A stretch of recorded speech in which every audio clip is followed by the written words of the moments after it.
Banyak persoalan politik dalam negara yang belum terjawab. Apakah benar Tengku Razali akan menjadi Perdana Menteri ke-9 dan mengetuai kerajaan campuran atau kerajaan unity Malaysia? Apakah nasib Muhyiddin Yassin sebagai Perdana Menteri? Apakah beliau akan kekal? Apakah Anwar Ibrahim perlu mengucapkan selamat tinggal kepada cita-citanya untuk menjadi Perdana Menteri? Dan apakah Tun M masih terbabit dalam percaturan politik negara ini? Ikuti kupasan saya selepas ini.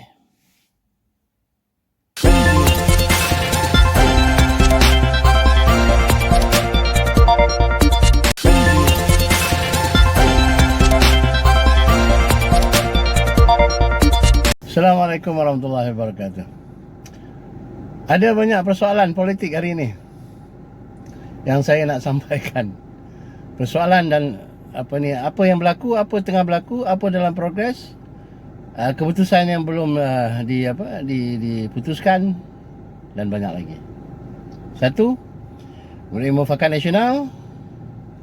Okey, UMNO dan PAS bersetuju untuk formalize gagasan ini dan mendaftar Mufakat Nasional dengan ROS, Registrar of Society, mendaftar pertubuhan. Okey. Dan kita tanya apa jadi pada Bersatu? Apakah Bersatu akan join Mufakat Nasional, memohon untuk join Mufakat Nasional atau sebaliknya? Ini lanjutan daripada pertemuan Muhyiddin dengan Zahid baru-baru ini during the weekend, dan ada pertelingkahan di situ, dan Zahid tidak puas hati, dan Zahid pun mengatakan bahawa memang beliau mengakui ada menulis surat pada Yang Tuan Agong mengenai sokongan UMNO kepada Anwar Ibrahim, dan walaupun dinafikan oleh Ibu Jawapan UMNO. So UMNO, Zahid juga mengatakan UMNO akan keluar daripada Perikatan Nasional, tapi MT belum buat keputusan. Okey. So dengan keputusan itu, apakah Muhyiddin akan apply, Bersatu akan apply masuk dalam Mufakat Nasional? Apakah akan dipersetujui oleh UMNO? Dan soalan satu lagi, apakah PAS masih duduk di dalam Perikatan Nasional sedangkan ia bergabung dengan Mufakat Nasional dengan UMNO? Ada konflik sikit di situ.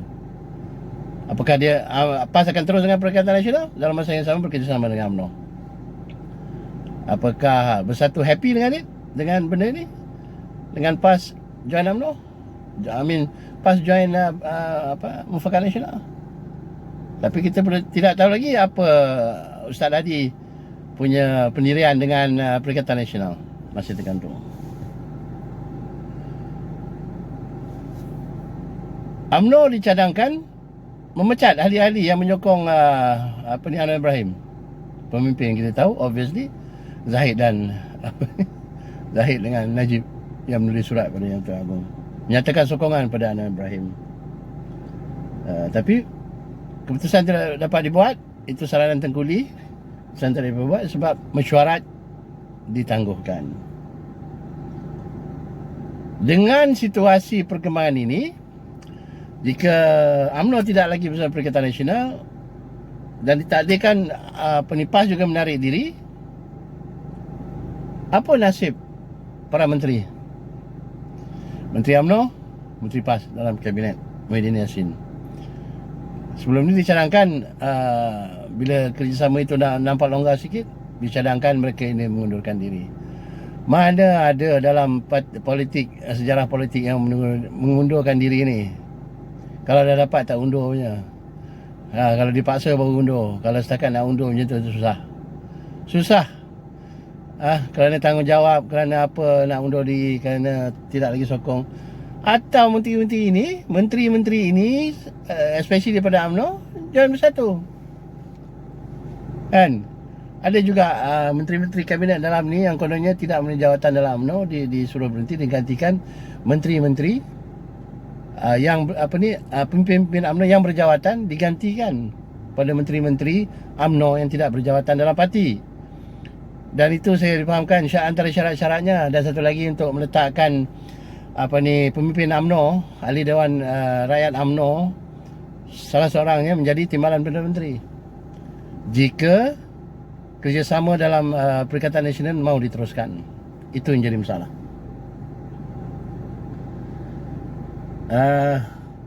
Kita pun tak tahu banyak mengenai progres selain daripada progres kerajaan baru ni. Perdana Menteri ke-9 kita. Akan ada unity government ke, akan ada kerajaan sementara ke, yang ura-uranya dipimpin Tun Razali. Katanya lepas PKPB Selangor wilayah ni, tapi tak tahu keadaan semakin teruk, mungkin akan ditunda lagi. Dan itulah situasinya sekarang, yang tidak terjawab, yang tergantung, yang akan membuatkan politik lebih kacau bilau, dan lebih mengusutkan apa akan jadi dengan keadaan COVID yang macam dah bukanlah tak terkawal tapi membimbangkan. Apakah akan ada lagi PKPD? Apakah ini akan memburukkan lagi keadaan ekonomi negara? Perniagaan yang belum lagi selepas beberapa bulan dulu kan PKP, belum lagi nak bernapas, baru nak bernapas sikit dah kena lagi. Kena lagi. So kita berdoa. Kita hanya mampu berdoa dan berusaha untuk menjauhkan at least COVID ini dari bumi yang kita sayang, yang bumi kita cintai ini, InsyaAllah. Semoga kita jumpa lagi di lain masa. Assalamualaikum warahmatullahi wabarakatuh.